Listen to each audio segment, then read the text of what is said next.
Japanese-style garlic and chili pasta is a simple yet deeply satisfying dish. Spaghetti tossed in a fragrant oil infused with garlic and chili pepper. Rooted in Italy's classic peperoncino, it had since taken on a life of its own in Japan. Add 1 tablespoon salt to a large boiling water and cook the spaghetti 1 to 2 minutes less than the packaged instructions.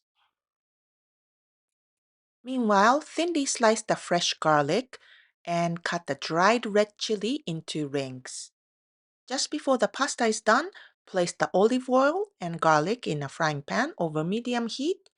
When the garlic just begins to turn lightly golden, turn off the heat and add the chili. Let it sit for about a minute to infuse. Add about 1/3 of a cup of the pasta cooking water and return the pan to the heat. Season with soy sauce and sake and mix well. Then add the cooked pasta and toast to coat well. And serve immediately. Top with some shredded nori seaweed if you like. It's a simple and delicious pasta on its own, but you can also add some vegetables such as cabbage and mushrooms or protein of choice. Hope you give this a try. 美味しい。美味しいね。